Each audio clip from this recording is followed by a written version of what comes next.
तो हम लोग बात करते हैं रेक्टिफायर के बारे में।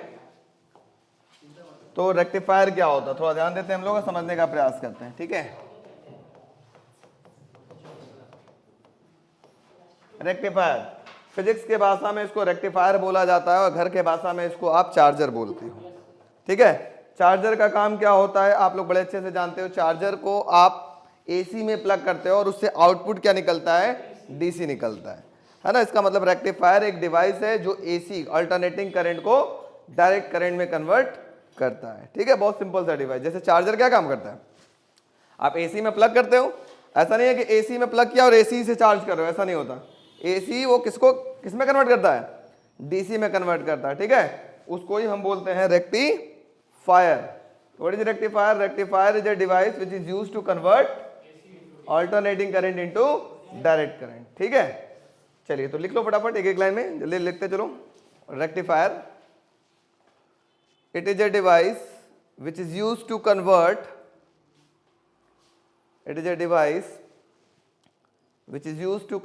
alternating current into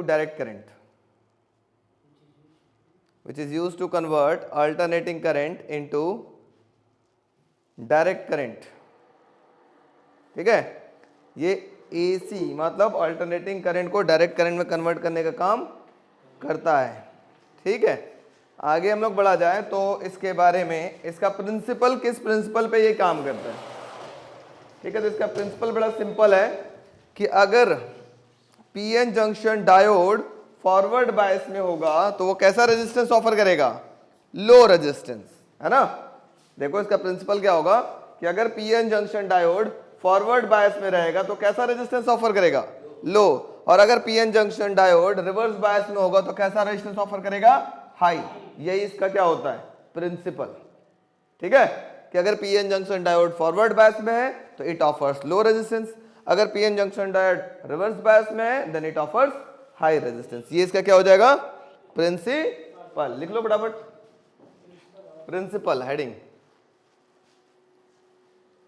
Its principle is based on the fact that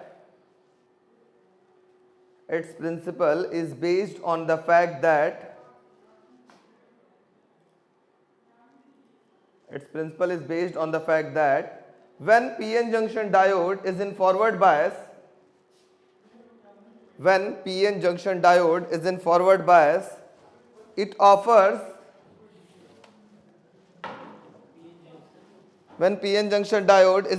bias, it offers low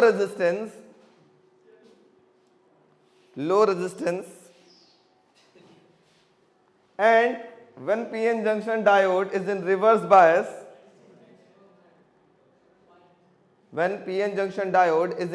bias, it offers high resistance. चलो अंदर, it offers high resistance। तो याद रखिएगा वेरी इंपॉर्टेंट कि अगर PN junction diode forward bias में है तो लो रेजिस्टेंस ऑफर करेगा और अगर PN junction diode reverse bias में है तो हाई रेजिस्टेंस ऑफर करेगा। ये इसका प्रिंसिपल है और जो कि प्रिंसिपल ज्यादा पूछा जाता है। कल आप वाइवा में बैठेंगे तो हो सकता है कंफर्म आपसे इसका प्रिंसिपल पूछा जाए, बहुत सारे बच्चों को, है ना। तो थोड़ा ध्यान दीजिएगा। आगे हम लोग बात करते हैं, उसको बंद करो बेटा, इसका कंस्ट्रक्शन। अब देखो रेक्टिफायर जनरली दो टाइप्स के होते हैं, एक होता है हाफ वेव रेक्टिफायर एंड दूसरा होता है फुल वेव रेक्टिफायर, ठीक है। चाहे वो हाफ वेव रेक्टिफायर हो या फुल वेव रेक्टिफायर हो, दोनों का प्रिंसिपल क्या है, सेम है। दोनों का काम क्या है, एसी से डीसी कन्वर्ट करना, लेकिन दोनों का वर्किंग थोड़ा अलग है, दोनों का कंस्ट्रक्शन थोड़ा अलग है, बाकी प्रिंसिपल सेम है। तो सबसे पहले हम लोग बात करते हैं हाफ वेव रेक्टिफायर।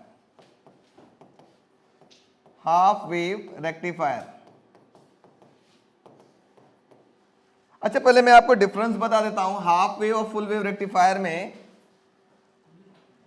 क्या अंतर है, ठीक है।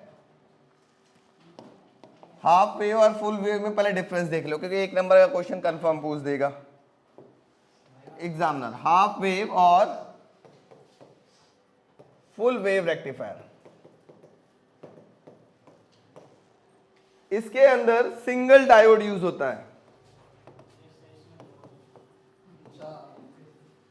और इसके अंदर डबल डायोड यूज होता है।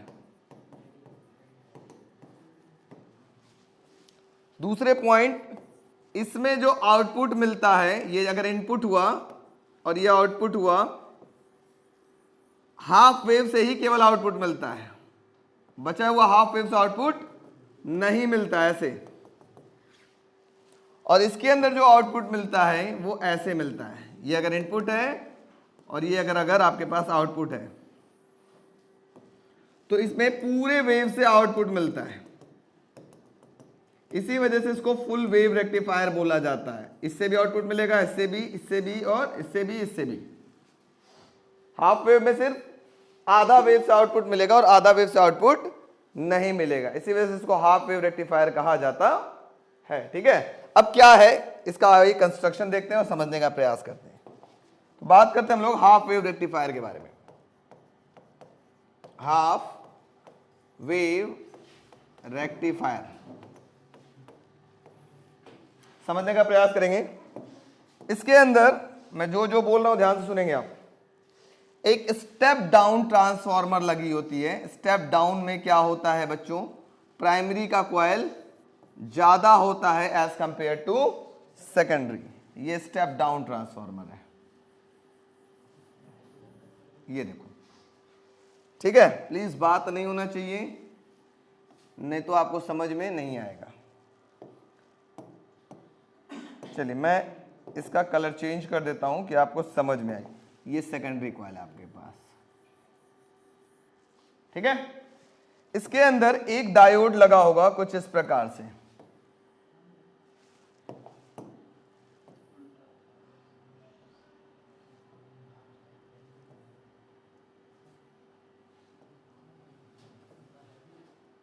इसके अंदर एक डायोड लगा होता है कुछ इस प्रकार से।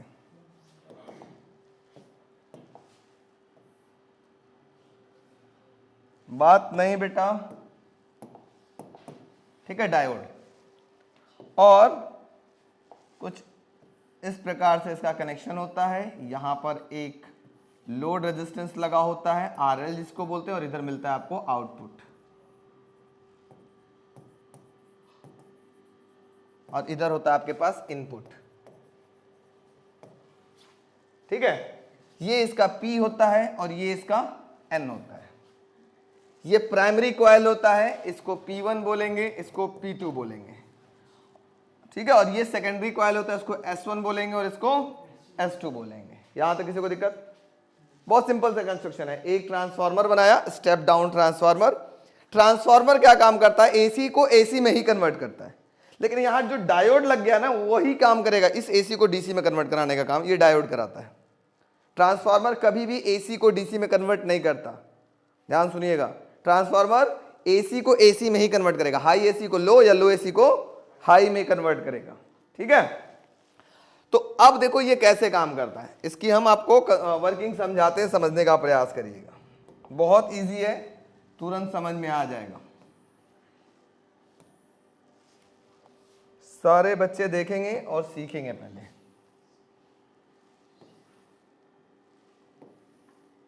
ऐसे मान लो आपके पास, ये आपके पास है इनपुट वेव, इनपुट वोल्टेज, और ये हो जाएगा आपके पास आउटपुट वोल्टेज। आपने इधर क्या दिया था, एसी, या एसी, तो ये एसी कैसे बोलता है, एसी का मतलब आपने ये दिया था इस तरीके से।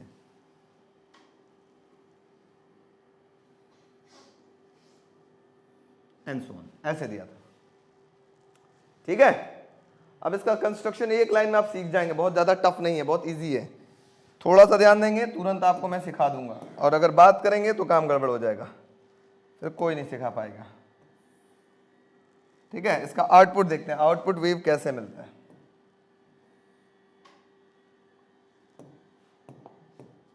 ठीक है, आइए सीखते हैं आउटपुट। अब देखो, दो, इस फिगर को मैं करता हूं थोड़ा सा छोटा। कहाँ गया भाई, इस फिगर को करता हूं थोड़ा सा छोटा, और यहां पर रख देते हैं। अब यहां देखो, इस चीज को याद रखना, जो मैं यहां बना रहा हूं ये टेबल, ये है पॉजिटिव हाफ साइकिल और ये है negative half cycle.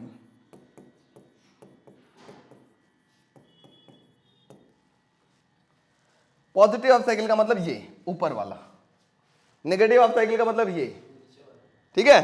Positive half cycle मतलब ऊपर वाला और नेगेटिव हाफ साइकिल मतलब नीचे वाला।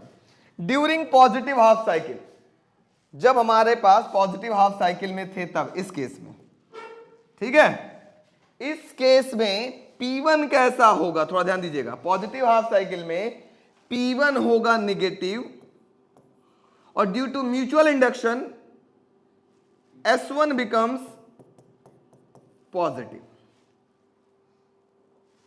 ध्यान से समझिए, नहीं समझ में आ रहा है? फिर से, पॉजिटिव हाफ साइकिल में आप बस P1 को याद रखो। P1 कैसा होगा, नेगेटिव, P2 उसका उल्टा पॉजिटिव। अब अगर आपको P1 नेगेटिव P2 पॉजिटिव, तो म्यूचुअल इंडक्शन से अगर ये नेगेटिव है तो ये क्या हो जाएगा, पॉजिटिव। S1 हो जाएगा पॉजिटिव और S2 कितना हो जाएगा बच्चों, जल्दी बताओ? S2 भी हो जाएगा नेगेटिव। अगर ये पॉजिटिव तो क्या होगा, नेगेटिव। ये पॉइंट आपको याद रखना है बस।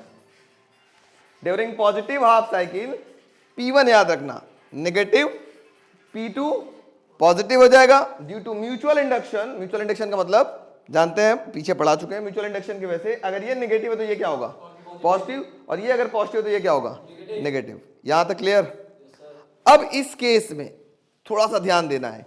हम लोग चले फॉरवर्ड बायस की तरफ, तो याद होगा हम लोग को फॉरवर्ड बायस में, याद करो ये फॉरवर्ड और रिवर्स बायस की कहानी।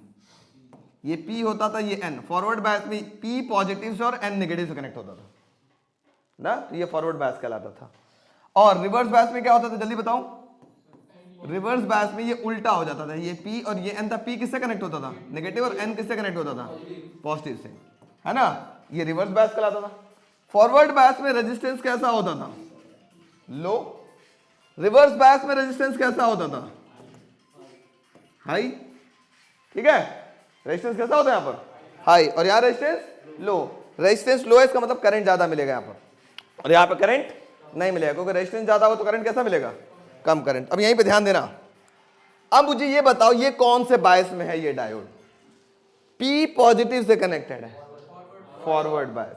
फॉरवर्ड बायस में रेजिस्टेंस कैसा होगा, कम, लो, और रेजिस्टेंस कम होगा तो करंट कैसा मिलेगा, ज्यादा। इसका मतलब यहां करंट मिलेगा हमको ज्यादा। समझ में आया? रेजिस्टेंस कम होने की वजह से करंट मिलेगा ही मिलेगा हर हालत में। अब बात करते हैं ड्यूरिंग नेगेटिव हाफ साइकिल।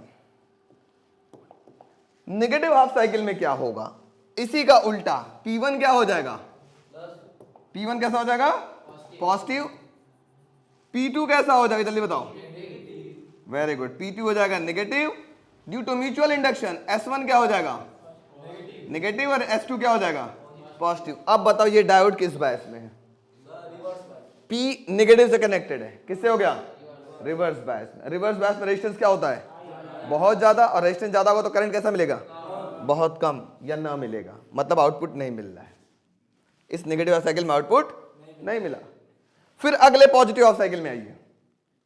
फिर पॉजिटिव हाफ साइकिल में P1 कैसा हो जाएगा, अब देखो पहले इसका भी लिख लिया जाए, नेगेटिव हाफ साइकिल की बात लिख ले। नेगेटिव हाफ साइकिल में P1 कैसा था, पॉजिटिव। P2 कैसा था, नेगेटिव।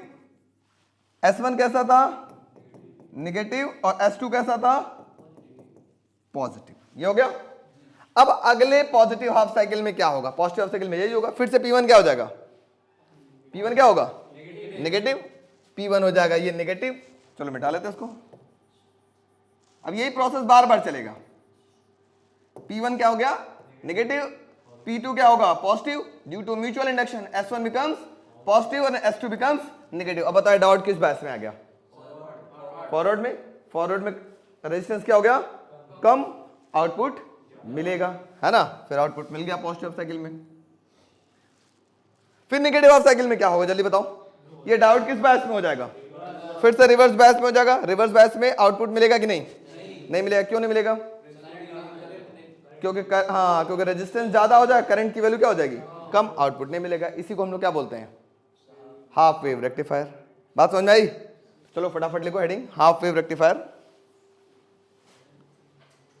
लिख लिया इसके बारे में definition? It is a device which is used to convert.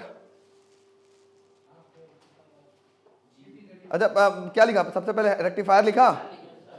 Rectifier का डेफिनेशन क्या लिखा, लिखा सबने? It is a device which is used to convert alternating current into direct current. अब इसका प्रिंसिपल लिखो, प्रिंसिपल भी लिख लिया, तो सबका प्रिंसिपल सेम है। अब लिखो हाफ वेव रेक्टिफायर या टाइप्स ऑफ रेक्टिफायर, ऐसे लिख लो, types of rectifier, types of rectifier. There are two types of rectifier.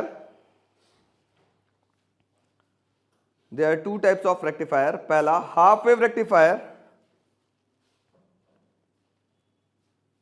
and दूसरा full wave rectifier.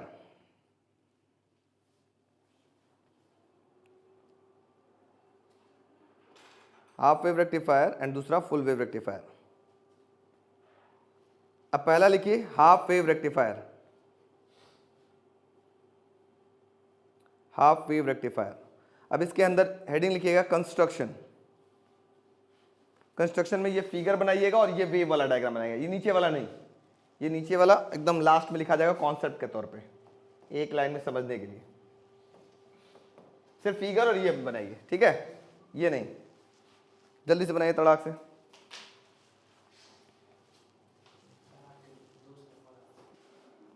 वर्किंग लिखो बच्चों, वर्किंग लिखो। During the positive half cycle, during the positive half cycle of input AC, during the positive half cycle of input AC, P1 is during the positive half cycle of input AC, let us suppose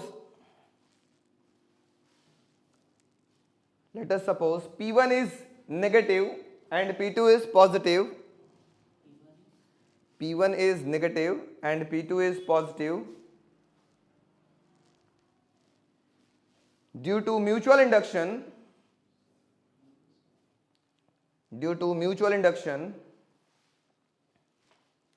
S1 becomes positive and S2 becomes negative. Due to mutual induction, S1 becomes positive and S2 becomes negative. In this case, the PN junction is in forward bias. In this case, PN junction is in forward bias and offers low resistance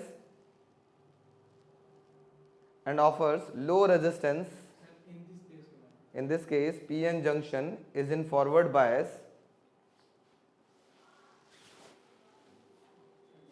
In this case, PN junction is in forward bias and offers low resistance. Hence, we get output across the load resistance. Hence, we get output across the load resistance. Hence, we get output across the load resistance. Paragraph change. Hence, we get output across the load resistance. Paragraph change. During negative half cycle of input AC, during negative half cycle of input AC,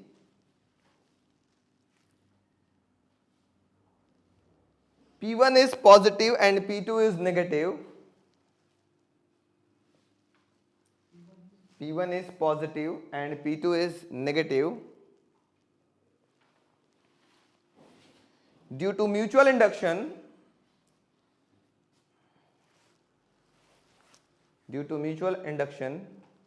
S1 becomes positive and S2 becomes negative. S1 becomes negative. Due to mutual induction, S1 becomes negative and S2 becomes positive. S1 becomes negative and S2 becomes positive. In this case, the diode is in reverse bias. In this case, the diode is in reverse bias and offers high resistance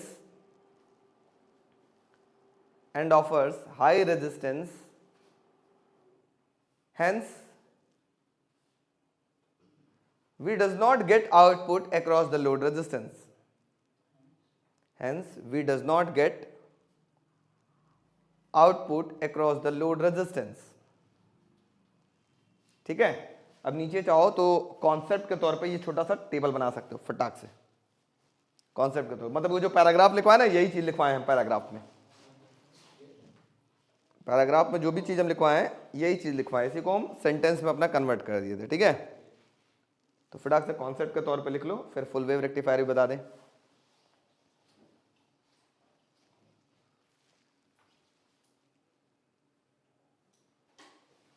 हो गया, ये याद रखना, ये अगर याद रखोगे ना तो अपने से तुम स्टेटमेंट लिख लोगे, कोई बहुत बड़ा चीज नहीं है ना।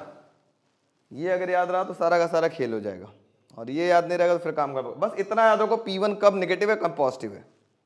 तो पॉजिटिव में नेगेटिव होता है, नेगेटिव में पॉजिटिव होता है, बस याद रखना। मतलब पॉजिटिव में नेगेटिव और नेगेटिव में पॉजिटिव। P1 याद रखेगा तो सब अपने आप चेंज हो जाएगा। P1 नेगेटिव है तो ये पॉजिटिव होगा, ये नेगेटिव है तो इधर पॉजिटिव होगा, अपोजिट वाला, इस तरीके से चलेगा। याद रखना, नेगेटिव में पॉजिटिव और पॉजिटिव में नेगेटिव, बस P1 याद रखो, सारा खेल हो जाएगा। हो गया, अब चलें फुल वेव की तरफ। हाफ वेव क्यों इसका नाम दिया गया, क्वेश्चन ये बताओ। क्योंकि इसमें जो हाफ वेव इस वजह से नाम दिया गया कि ये पूरी साइकिल का सिर्फ आधा की वजह से ही आउटपुट मिल रहा है, आधा बर्बाद जा रहा है कि नहीं। ये पूरी साइकिल, एक साइकिल यही तो होती है, एक साइकिल में सिर्फ हाफ साइकिल से ही आउटपुट मिल रही है और अगला हाफ साइकिल से हमें कोई आउटपुट नहीं मिला, इसी वजह से इसको हाफ वेव रेक्टिफायर भी कहा गया है। ठीक है, हो गया सबको। चलो आगे बढ़ते हैं, फुल वेव की तरफ बात करते हैं। अगला हेडिंग होगा full wave rectifier.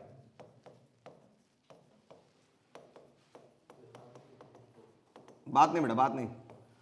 Principal same, काम भी सेम, एसी से डीसी कन्वर्ट करता है, कंस्ट्रक्शन थोड़ा सा डिफरेंट। कितना डिफरेंट देखते हैं। ये कौन सी कॉइल हो गई, प्राइमरी कॉइल। ठीक है, ये कौन सी कॉइल होगी बेटा, जल्दी से बताओ। Secondary coil. ये कौन सा ट्रांसफॉर्मर है, स्टेप डाउन, हमेशा स्टेप डाउन से ही काम होता है। ठीक है, अच्छा इसमें हम लोग बना लेते हैं पहले तो क्या चीज, अपना एक डायोड, थोड़ा सा छोटा सा नन्ना सा प्यारा सा मुन्ना सा। ठीक है, एक डायोड ये हो गया और एक डायोड ये हो गया, दो डायोड हम ले लेते हैं। बेटा बात नहीं, काम ज्यादा बात कम।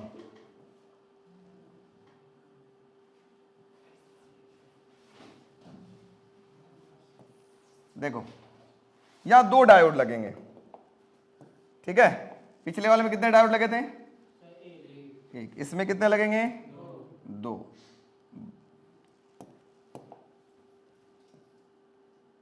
ठीक है, अब देखो जल्दी जल्दी बना लेते हैं हम लोग तड़ाक से। अब इसमें से ये देखो, देखो कनेक्शन बहुत इजी है। आप लोग गलती क्या करते हो, ये दोनों तार को लाना और एक साथ ऐसे जोड़ देना, और यहां से बीच से एक तार निकालना, यहां पे रेजिस्टेंस लगाना और यहीं पे जोड़ देना। ये कहलाएगा लोड रेजिस्टेंस, RL। इधर ही मिलेगा आउटपुट, इधर क्या होगा, इनपुट। इधर होगा P1, ये हो गया P2, S1, S2। ठीक है, यस नो। अब देखो वेव की कहानी, बात नहीं बात कम, काम ज्यादा, बात कम काम ज्यादा।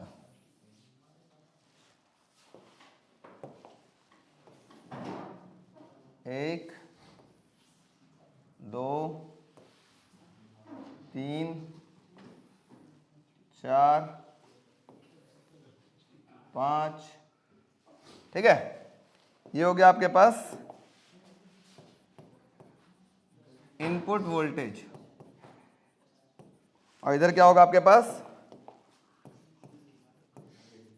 आउटपुट वोल्टेज, बात कम कर लो, एग्जाम में आएगा ये जरूर, ठीक है। इनपुट वोल्टेज हमारे पास कुछ इस प्रकार से वेव चल रहा था,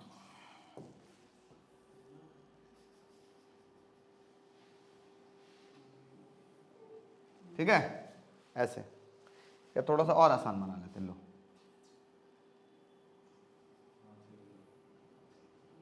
समझने में आसान रहेगा।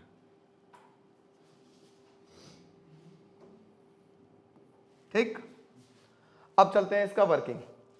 वर्किंग वही पुराना कहानी, टेबल वही आपके पास याद है सबको, बताओ। पॉजिटिव हाफ साइकिल और इधर negative half cycle. Positive half cycle में P1 कैसा था, नेगेटिव, P2 कैसा था, पॉजिटिव, S1 कैसा था, S1 पॉजिटिव, और S2 कैसा था, नेगेटिव। नेगेटिव हाफ साइकिल में क्या था जल्दी बताओ, P1 positive, P2 negative, S1 negative and S2 positive. Just उल्टा, जो ये था इसका जस्ट उल्टा, ठीक है। अब देखो, पहले हम पॉजिटिव हाफ साइकिल की बात करें, समझो, ग्राफ समझते हैं हम लोग ध्यान से सभी लोग। ड्यूरिंग नेगेटिव हाफ साइकिल ये था नेगेटिव, ये हो गया पॉजिटिव, और अगर ये नेगेटिव है म्यूचुअल इंडक्शन से ये क्या हो जाएगा, पॉजिटिव, और ये क्या हो जाएगा, नेगेटिव। अब बताओ ये डायोड कौन से बैच में है, ये दो डायोड है, एक डायोड का नाम है D1 और दूसरे का नाम हम ले लेते हैं D2। अब बताओ D1 कौन से बैच में है, फॉरवर्ड बैच में। आउटपुट देगा कि नहीं, क्यों देगा, क्योंकि फॉरवर्ड बैच में रेजिस्टेंस कम होगा, आउटपुट देगा। मतलब यहाँ पे आउटपुट मिला, किसके वजह से मिला, D1 के वजह से। उस समय D2 कौन से बैच में था, रिवर्स में, क्योंकि देखो ये P होता है और ये N होता है, ये P होता है और ये N होता है। P पॉजिटिव से जुड़ेगा तभी फॉरवर्ड होता है, यहाँ P तो नेगेटिव से जुड़ गया, ये रिवर्स है, ये आउटपुट नहीं देगा। अब नेगेटिव हाफ साइकिल की बात करें, नेगेटिव हाफ साइकिल में क्या होगा, अब इसको मिटा लेते हैं यहाँ पर, जल्दी से बताओ नेगेटिव हाफ साइकिल में क्या होगा, कोई बच्चा बताएगा हमें। हाँ, नेगेटिव हाफ साइकिल में P1 क्या हो जाएगा, positive, P2 negative, S1 negative and S2 positive. ऊपर वाला डायोड कौन से बैच में हो गया, रिवर्स में। ये आउटपुट देगा, नहीं देगा। क्यों रिवर्स में है ये, क्योंकि P N से जुड़ा हुआ, नेगेटिव से जुड़ा हुआ है, और यहां पर देखो P पॉजिटिव से जुड़ा हुआ, तभी तो फॉरवर्ड हुआ। ये फॉरवर्ड में है, आउटपुट देगा, यस सर। इसका मतलब दूसरे डायोड में भी हमें आउटपुट मिला, दूसरे वाले डायोड की वजह से मिला। मतलब नेगेटिव हाफ साइकिल में भी मुझे आउटपुट मिला, किसके वजह से मिला, D2 की वजह से मिला। फिर पॉजिटिव हाफ साइकिल में जाओगे तो किसकी वजह से आउटपुट मिलेगा, फिर D1 की वजह से मिलेगा। फिर नेगेटिव हाफ साइकिल में जाओगे, किसकी वजह से मिलेगा, D2 की वजह से मिलेगा, फिर D1, फिर D2। इसका मतलब पूरे साइकिल में आपको पास क्या मिल रहा है, आउटपुट मिलता हुआ दिखाई दे रहा है। इसी वजह से इसको क्या बोला गया, फुल वेव रेक्टिफायर। इसमें पूरा का पूरा वेव आउटपुट दे रहा है, और यहां पे क्या हो रहा था, सिर्फ आधा वेव आउटपुट दे रहा था, आधा दे रहा था, आधा नहीं दे रहा था। समझ में आ रहा है, इन दोनों में अंतर समझ में आया। तो हेडिंग लिखो फुल वेव रेक्टिफायर, और हेडिंग लिख लो पहले कंस्ट्रक्शन। ये फिगर बनाओ और ये वेव फॉर्म बनाओ, फिगर और वेव फॉर्म बनाओ जल्दी से, फिर वर्किंग लिखवा देते हैं। लिखो बेटा, इसका वर्किंग लिखिएगा। During positive half cycle of input AC, during positive half cycle of input AC, let us suppose P1 is negative, let us suppose P1 is negative and P2 is positive, and P2 is positive. Due to mutual induction, S1 becomes positive and S2 becomes negative. Due to mutual induction, S1 becomes positive and S2 becomes negative. At this time,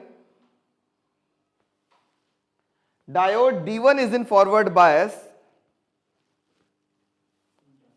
Diode D1 is in forward bias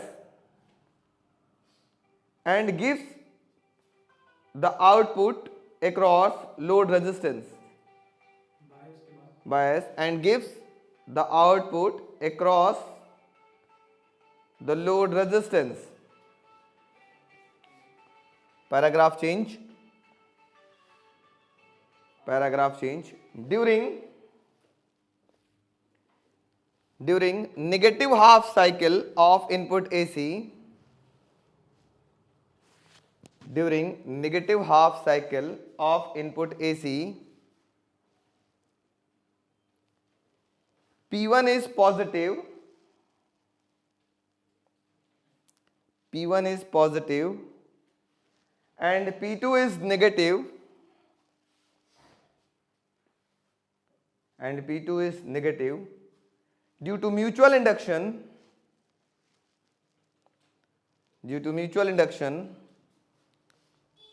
S1 becomes negative and S2 becomes positive. Due to mutual induction, S1 becomes negative and S2 becomes positive. At this time,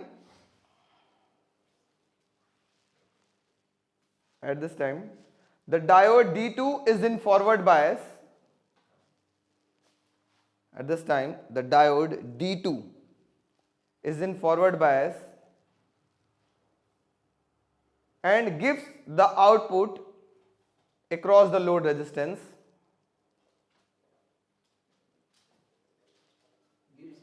Gives the output across the load resistance. Paragraph change. Hence, we get continuous output, continuous DC output लिख लीजिएगा. Hence, we get continuous DC output across the load resistance.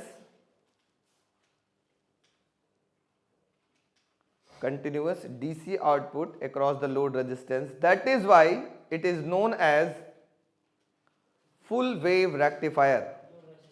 That is why it is known as full wave rectifier.